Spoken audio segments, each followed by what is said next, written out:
My dear friends, have you ever noticed how much of our life is silently controlled by fear?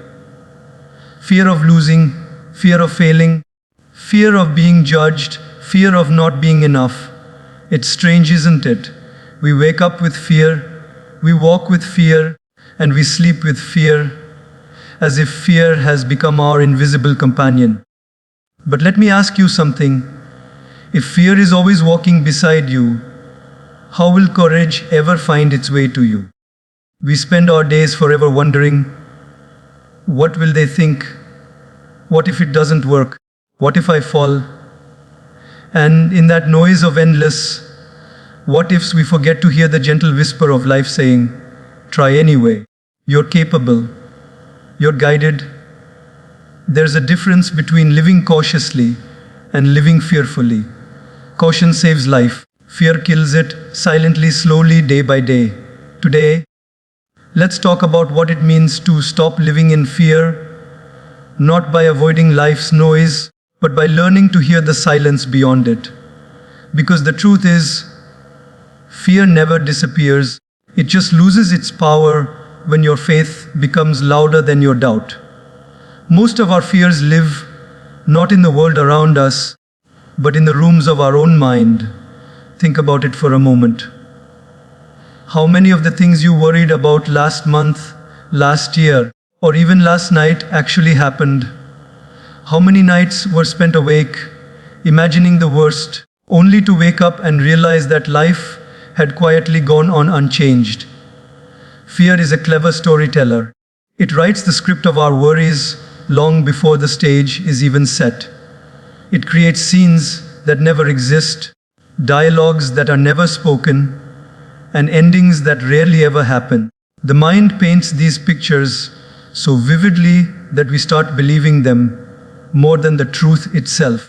We live inside those imagined tragedies, even when life outside is offering us calm. Let's take a simple example. Imagine a student preparing for an important exam. For weeks, they study with dedication.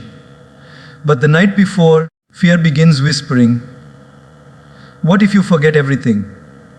What if the paper is too hard? What if you fail and disappoint everyone?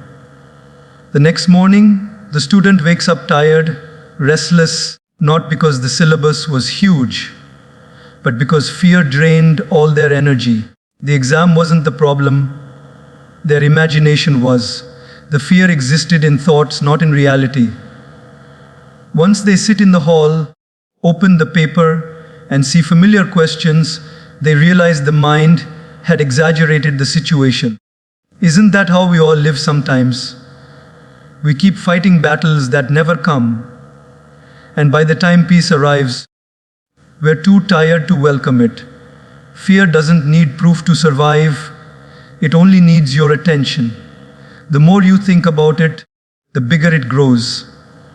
Like a shadow under a flickering streetlight, it changes shape depending on how closely you stare. The moment you stop feeding it, it begins to shrink. Fear is not the absence of courage, it is simply the absence of trust. Trust in yourself, trust in the moment, trust that life is still unfolding with wisdom. Many times, the things we fear are actually preparing us for something greater, but in the darkness of imagination, we see them as obstacles rather than openings. Take another moment from everyday life. A person receives a message from their boss saying, "We need to talk tomorrow." Instantly, the mind begins to spiral. Am I in trouble? Did I do something wrong? Am I going to lose my job? That entire night, sleep disappears, peace disappears, appetite disappears. But when tomorrow arrives, the boss simply says, "I wanted to tell you how well you handled that project." How many nights of our lives are lost to this kind of thinking? All because fear created a movie in our heads, and we became the actor, the director, and the audience all at once. Fear is like fog. It blurs the view ahead, even when the road is clear. But the moment the sun of awareness rises, the fog disappears without a fight. That's what awareness does. It doesn't battle fear, it simply sees it for what it is, a cloud passing through the vast sky of consciousness. You are not the cloud, you are the sky. The sky never fears the storm because it knows every storm eventually passes. In the same way, our fears are temporary visitors. They may darken our mood for a while, but they cannot change the nature of who we are: vast, capable, and resilient. There's a beautiful thing that happens when you begin to act despite fear. You start realizing that your steps were always stronger than your doubts. Every time you move forward, even with trembling hands, you teach your mind that it is safe to trust life. You remind yourself that fear is not a wall, it is a curtain, thin, fragile, and easy to walk through once you stop believing it's made of stone. Courage isn't the absence of fear, it's the refusal to let fear stop you. It's saying, I'm scared, but I'm still going. When a child learns to walk, they fall again and again. They cry, they hesitate, but they get up anyway. That's how we all learn to walk once, not by eliminating fear, but by choosing movement over paralysis. Even in spiritual life, fear tries to take many forms: fear of the unknown, fear of change, fear of loss. But behind every fear lies a deeper truth. We are afraid of letting go of control. We want to predict, to know, to guarantee outcomes. But life doesn't work that way. Life unfolds with mystery. And those who learn to trust the mystery stop living in fear. They start to live in flow. They realize that just because the future is uncertain doesn't mean it's unsafe. Sometimes the most beautiful chapters of your story begin right after fear told you it was the end. So when fear arises, don't run away from it. Sit with it. Watch it. Ask it gently, what are you trying to protect me from? Often, fear is not your enemy. It's an unskilled guardian trying to keep you safe from pain. It just doesn't realize that avoiding life also avoids growth. Thank your fear, but don't let it drive. Acknowledge its voice, but keep your hands on the steering wheel of faith. Because every great dreamer, every successful soul, every peaceful heart you admire once felt the same fear you feel. They just refused to be ruled by it. Remember, fear thrives in imagination, not in reality. And the moment you stop imagining the worst, you start living your best. When the mind says, what if I fall? Let your soul replay, what if I fly? Because fear will always show you the risk. Faith will show you the reward. And life, my friends, will always side with the one who dares to step forward, even when the path ahead is uncertain, because the universe only reveals its beauty to those who are brave enough to walk beyond their imagination. Every time we compare our life with someone else's, we unknowingly invite fear into our hearts. Comparison is one of the most silent thieves of peace. It creeps in so quietly that we don't even notice when it begins to control the way we see ourselves. You scroll through social media and see someone traveling to places you've never been, buying things you've never owned, smiling in ways you haven't in a long time, and suddenly, without even realizing, your mind whispers, I'm behind. I'm not enough. That small thought becomes the seed of fear. The fear of not measuring up, of being left behind, of never reaching where others have reached. And from that moment, you stop living your own life and start running in someone else's race. Let's imagine a young woman named Sarah. She works hard, lives honestly, and is content with her little victories. But one day, she scrolls through her feed and sees her friends posting about new jobs, marriages, travels, and achievements. Suddenly, the quiet joy she had turns into restlessness. The work that once made her feel grateful now feels ordinary. She begins to question her worth, Not because her life became worse, but because she started comparing it to someone else's highlight reel. She doesn't realize that everyone shows the sunshine but hides the storms. And that's the danger of comparison. It blinds you to your own blessings while magnifying someone else's glory. Fear begins where comparison lives. The moment we compare, we start fearing that we are not enough. Fear whispers, "Look at them, they're ahead of you." And in that noise, you stop hearing your inner voice that gently says, "You are growing too, just differently." You start chasing what's not yours, losing the beauty of what already is. But if you truly look around, you'll see that life never meant for everyone to bloom at the same time. The sun rises for everyone, but not everyone's flower opens at the same hour. When you understand that, you stop rushing. You stop fearing that you're late in life because you realize the universe never runs out of opportunities. It's just waiting for you to be ready. There's a small story of two trees in a garden. One tree was tall, lush, and filled with fruits. The other was small, still growing, with fewer branches. The smaller tree often looked up and thought, "I'll never be like that. Maybe I'm not meant to grow." But what it didn't know was that its roots were growing deeper underground, preparing it to stand strong when storms came. When the storm finally arrived, the taller tree with shallow roots fell, while the smaller tree stood firm. That's what happens in life. You may not see visible progress, but that doesn't mean growth isn't happening. Sometimes life is building you inwardly in ways the world can't see. Comparison creates noise, endless mental chatter of "why not me?" and "when will it be my turn?" This noise is the sound of fear disguised as logic. It keeps you from listening to the silence of gratitude. When you practice silence, when you pause and truly observe your own life, you begin to see things differently. You notice that the job you once complained about is actually giving you stability. The people you take for granted are quietly offering you love. The slow pace that frustrates you is actually protecting you from unnecessary chaos. Gratitude opens your eyes where comparison blinds them. There's something profoundly peaceful about accepting your journey as it is.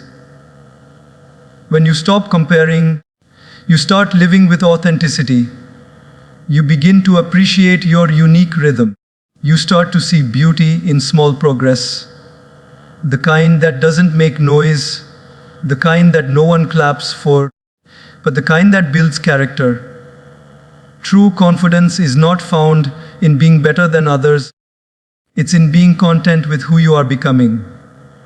You don't need to be louder, richer, or more visible than others to matter. You just need to be sincere, grounded, and faithful to your path. Think of a musician playing in an orchestra. If the violinist keeps looking at the pianist, they will miss their cue. If the pianist keeps comparing their sound to the drummers, the harmony will fall apart. Every instrument has its time to play, its role to fulfill. And when each one focuses on its own rhythm, the symphony becomes magical. That's how life works too.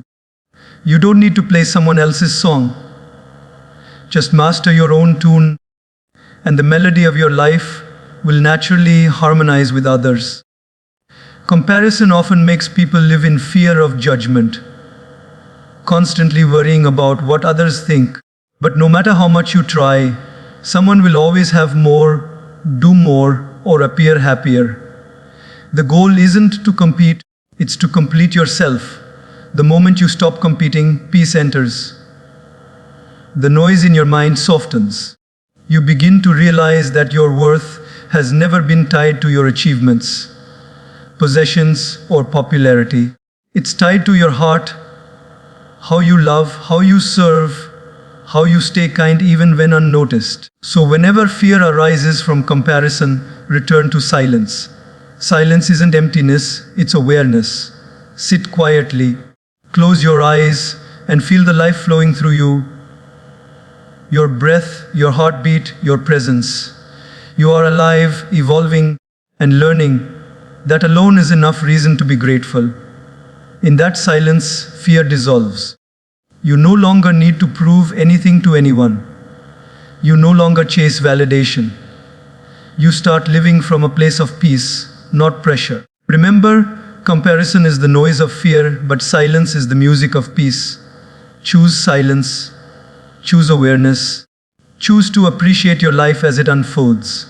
Because one day, you'll look back and realize that while you were busy comparing yourself to others, your own life was quietly becoming something beautiful. And you'll wish you had trusted the process sooner, smiled more often, and lived with less fear of not being enough, because you always were. Silence is one of the most misunderstood practices of our time. Many people think silence means doing nothing, saying nothing, being nothing. But silence is not the absence of sound, it's the presence of awareness. It's not a void to escape into, it's a sacred space where your thoughts slow down, your fears settle, and your true self begins to speak. The world we live in today is full of noise, not just the physical kind, but the mental one. Notifications, deadlines, opinions, arguments, expectations. They fill our days until even a moment of quiet feels uncomfortable.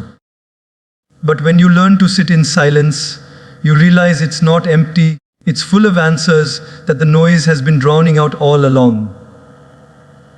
Imagine you walk into a lake after a strong storm. The water is muddy, rippling, disturbed. You can't see your reflection, you can't see beneath the surface. But if you stand there quietly, doing nothing, the water begins to settle. Slowly, it becomes calm again, and your reflection returns. That's what silence does to the mind. When life shakes you through stress, worry, or fear, your inner world becomes cloudy, but silence allows the storm to settle. It brings back clarity. You begin to see things as they are, not as fear paints them to be. There's a small story of a man who went into the forest seeking peace.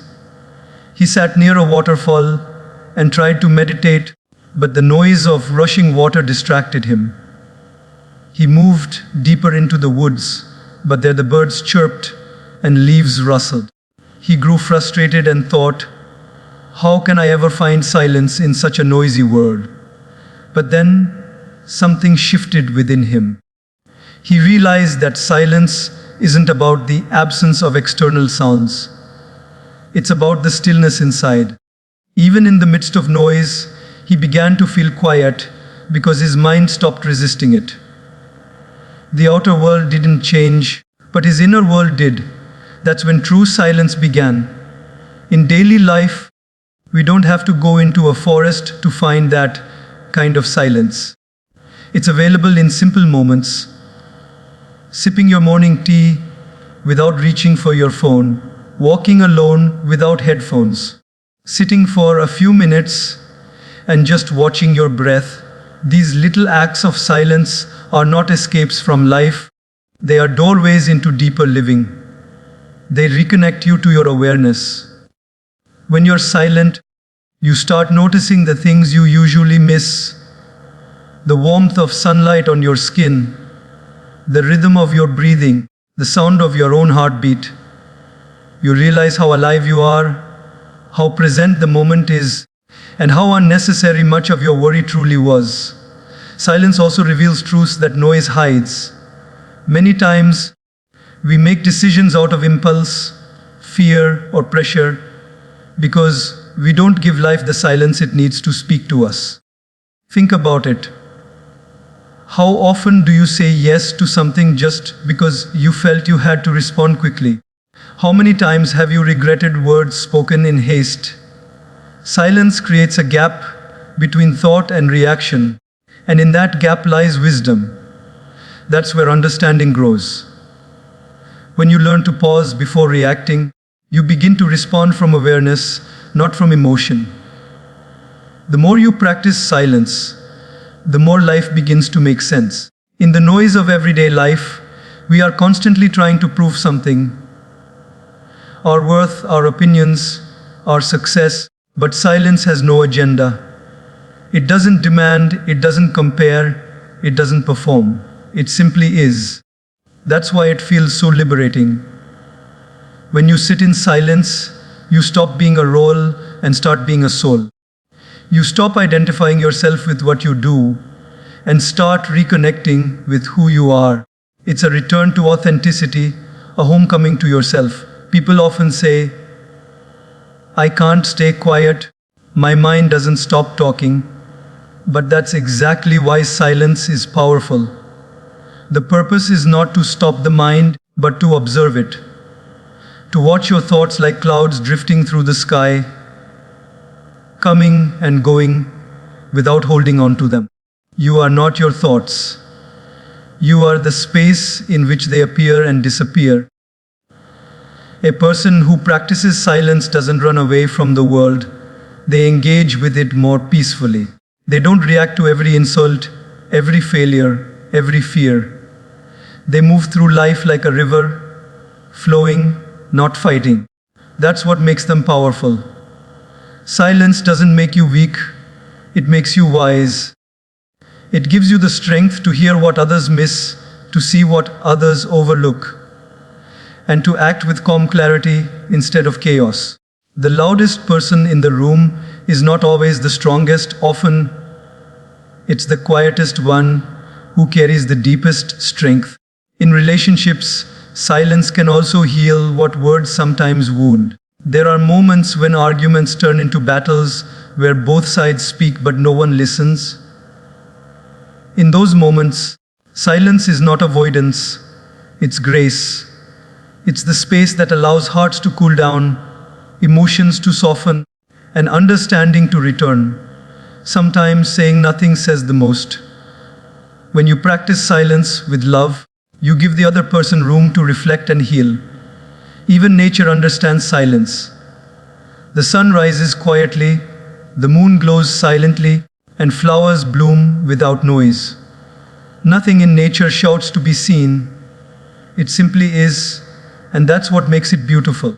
In the same way, when you live with inner silence, your presence itself becomes powerful. People feel peace around you because you've made peace within you. Silence is not loneliness, it's connection with your soul, with the divine, with life itself.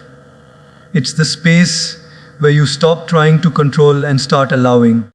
You begin to feel that there's a higher intelligence guiding everything, that you don't have to figure it all out. You just have to be still enough to listen. The answers you've been chasing in the outer world often come quietly in the stillness of your own heart. So, practice silence not as an escape, but as a return to awareness, to presence, to peace. Because the world may be loud, but your soul is not. It speaks softly, patiently, waiting for you to listen. And when you finally do, you realize that silence is not empty. It's full of wisdom, full of truth, full of life. Courage is not something that suddenly appears when we face a challenge. It's something that is slowly built through practice. Through small, consistent steps we take every day, even when fear whispers in our ear. Practice is the bridge between fear and freedom. We often believe that brave people are born that way, that some possess a natural boldness that others do not. But that's far from true. The truth is, courage grows the same way a muscle does, by constant use. Every time you choose to act despite uncertainty, you train your mind to trust yourself. Every time you practice facing discomfort, you remind fear that it does not control you. Think about a child learning to swim. The first time they step into the water, they panic. Their heart races, their body stiffens, and they cling to the edge. But with each attempt, they learn to float, to trust the water, and eventually to swim with ease. What changed? The water didn't. The fear didn't disappear either. What changed was their relationship with fear through practice. They became familiar with the unknown, and that's the secret. Repetition transforms fear into familiarity, and familiarity into freedom. In daily life, we are faced with moments that test our courage in quiet, unseen ways. The student who raises their hand in class despite the fear of being wrong. The artist who shares their work knowing it might be judged. The employee who speaks up in a meeting even when their voice trembles. These are small acts, but each one is an act of practice, of courage in motion. Over time, these moments build inner strength, a kind of strength that no book or lecture can teach. You can read about bravery all your life, but you only understand it when you live it. Practice doesn't only mean physical repetition, it means emotional training too. It means showing up for yourself again and again. Even when you're tired, even when you fail, even when progress feels invisible. It's about choosing to keep trying, not because success is guaranteed, but because giving up would mean betraying your own growth. Think of a gardener planting seeds. He waters them every day, but for weeks there's no sign of life. Still, he continues to care for the soil because he trusts the process. Then one morning, the first sprout appears, small, delicate, but alive. Courage grows in the same way. You keep practicing faith until one day, without realizing it, you've become fearless in areas that once made you hesitate. The reason practice is so powerful is that it teaches us to rely on consistency rather than emotion. Emotions fluctuate. One day you feel confident, the next day you doubt everything. But when you have practiced enough, you act not because you feel ready, but because you've built the habit of moving forward. This is why dancers, musicians, and athletes spend years practicing, not to become fearless, but to make their actions stronger than their fears. When you've practiced enough, fear might still knock at your door, but you no longer invite it to stay. One of the most inspiring examples of this can be seen in everyday life. Someone learning to speak publicly. For many people, standing on a stage is terrifying. The thought of forgetting words, facing judgment, or making a mistake paralyzes them. But through practice, the same stage that once made them tremble becomes a space of expression. They learn to focus on their message instead of their fear. And that shift happens only through doing, not through thinking. You can't meditate your way out of fear completely. At some point, you must practice walking through it. Practice also means patience. Sometimes, when we fail, we think it's a sign that we're not meant for something. But failure is not the opposite of practice. It's part of it. Every mistake teaches something. Every setback refines your strength. If you look at anyone who has achieved mastery in art, business, or spirituality, you'll find one thing in common. They practiced long before they were praised. The freedom they experience now is a result of countless quiet efforts that no one saw. Freedom doesn't come from luck. It comes from showing up again and again until what once scared you becomes second nature. In relationships too, practice plays a role. It takes practice to listen without interrupting, to stay calm in an argument, to forgive when you want to react. Each time you choose understanding over anger, you're practicing love. And over time, love becomes your natural response, not because life got easier, but because your heart got stronger. Emotional freedom, like any other kind of freedom, is earned through daily practice. Life constantly gives us chances to practice courage in traffic jams, misunderstandings, disappointments, and delays. Every situation is a classroom where we learn patience, humility, or resilience. When you approach life this way, fear loses its hold because you stop seeing challenges as punishments and start seeing them as training. You realize that every difficult moment is preparing you for something greater. There will always be moments when you feel uncertain. But remember, you don't have to be perfect to be free, you just have to keep practicing. Fear fades not because it disappears, but because you outgrow it. Every small act of bravery adds up until one day you realize that what once terrified you now feels natural. So keep practicing, speaking your truth, facing your doubts, taking one small step at a time. Each act of practice is like a brick, and with enough of them, you build a bridge strong enough to carry you across fear's deepest waters. Freedom isn't found in waiting for fear to vanish. It's found in walking forward, step by step, until courage becomes your second nature. Because the more you practice living bravely, the more you realize that fear was never your master. It was your teacher, guiding you toward the freedom that was always within you. The fear of failure is one of the most powerful fears that lives within us, yet it is also one of the most misunderstood. We treat failure as if it is an enemy that must be avoided at all costs, but in reality, failure is just the shadow of our deep desire to succeed. The reason we fear failure so much is because we care. We want to do well. We want to be respected, to be loved, to make our dreams real. That longing is what gives fear its strength. But once we understand that failure isn't proof of weakness, it's evidence of effort, we begin to see it differently. We stop running from it and start learning from it. Imagine a young man named Amir who dreams of opening his own business. He works day and night, puts all his savings into it, and starts with great enthusiasm. But after a few months, things don't go as planned.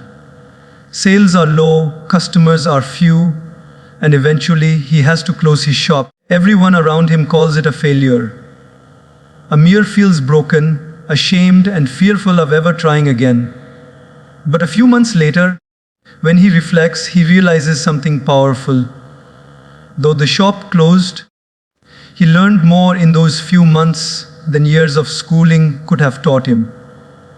He learned how to manage people, how to face rejection, how to make decisions under pressure. He didn't fail, he grew.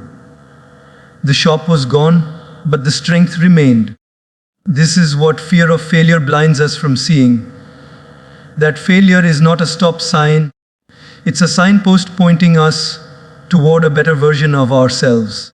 Every successful person you admire today has walked through failure many times. The only difference between them and those who gave up is that they didn't stop. They learned to see failure not as proof that they were incapable, but as feedback from life. Each fall refined their approach, deepened their wisdom, and strengthened their spirit. The truth is, success doesn't come by avoiding failure. It comes by walking through it with awareness.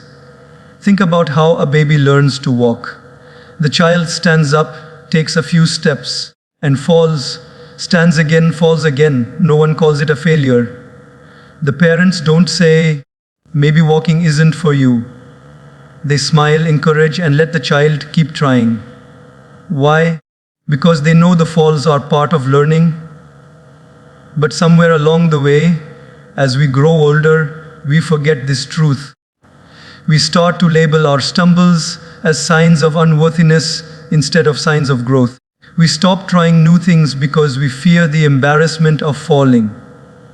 Yet, every child who learned to walk is proof that failure is not the opposite of success. It's the path to it. Fear of failure also grows when we attach our identity to results. When your worth depends on winning, every setback feels personal. But you are not your outcomes. You are not defined by a test, a job, or a project. You are defined by your effort, your integrity, and your willingness to rise again. Failure cannot break a person who knows how to learn. In fact, failure only deepens the roots of those who stay grounded in purpose. It humbles the ego and strengthens the soul. It teaches patience, empathy, and resilience, qualities that success alone could never teach. One of the most freeing realizations you can have is that failure is not fatal unless you stop growing. The world celebrates the success stories, but every great success story has invisible chapters filled with mistakes, rejection, and pain. A singer who performs flawlessly today once sang off key in front of empty chairs. A writer whose books inspire millions once faced countless rejections. A speaker who moves hearts once trembled behind the podium. They all practiced through failure until mastery bloomed. The same applies to all of us in relationships, careers, or personal growth. The lessons that shape us most often come wrapped in disappointment. Even in spiritual growth, failure is a teacher. There are times when we promise to stay calm but lose our temper again. Times when we vow to be patient but complain the next moment. These small failures are not signs that we are failing at spirituality. They are reminders that we are still learning to be human. The divine doesn't expect perfection, it values persistence. The soul evolves through repetition, through trying, falling, and rising again with humility. Let's look at fear of failure from another angle. Imagine someone who never tries anything because they're afraid to fail. On the surface, they seem safe, no risks, no losses. But deep down, that safety is an illusion. They are not safe, they are stuck. Their potential remains locked because they never gave it a chance to grow. Living like this is like keeping a bird in a cage for fear it might fall if it flies. The truth is, yes, it might fall, but that's how wings learn to work. Playing safe might protect you from failure, but it also protects you from growth, from adventure, from discovering what you're truly capable of. The key is not to eliminate the fear of failure, but to use it as fuel. Let that fear remind you that you care about something meaningful. Let it push you to prepare better, to plan smarter, and to persevere longer. When you fall, don't ask, "Why me?" Ask, "What is life trying to teach me here?" Because life never wastes pain. Every difficult experience comes with a hidden lesson about yourself, about others, about the path you walk. When you learn to extract that lesson, you turn failure into wisdom and wisdom into strength. So don't curse your failures. Bless them. Thank them for what they've shown you. They are not the opposite of your success story. They are the foundation of it. Every time you fall and get up, you're writing a new line in your journey of courage.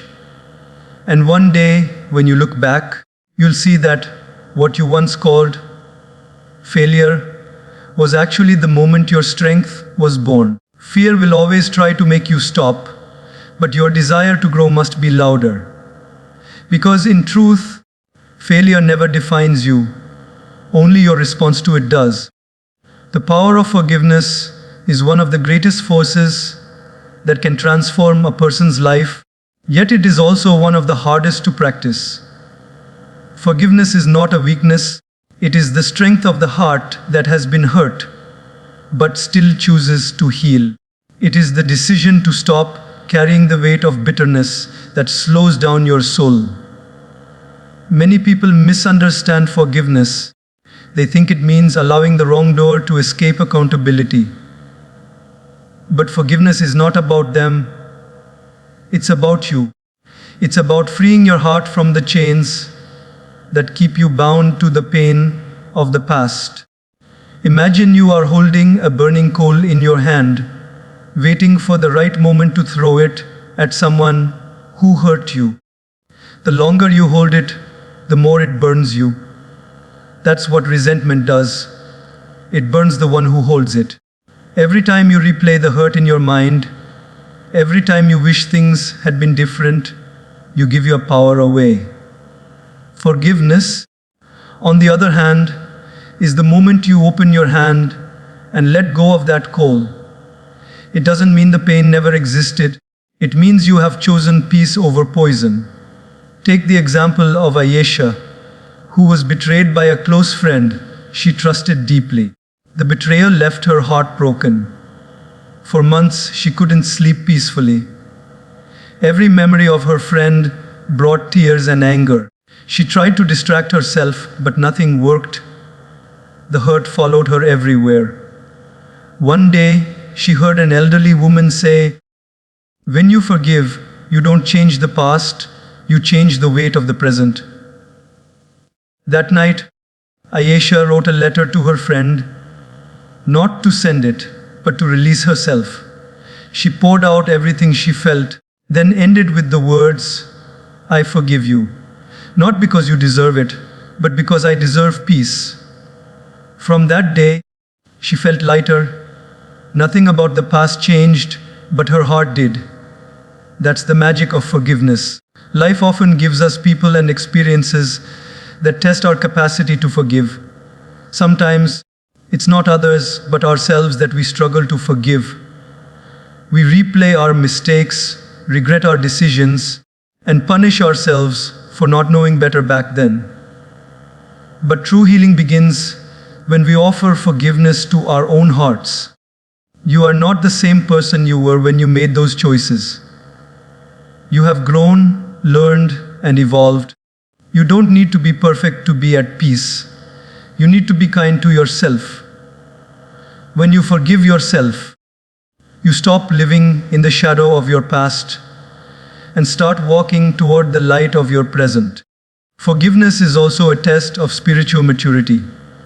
Anyone can love when life is easy, but to forgive when you've been wronged, that requires divine strength.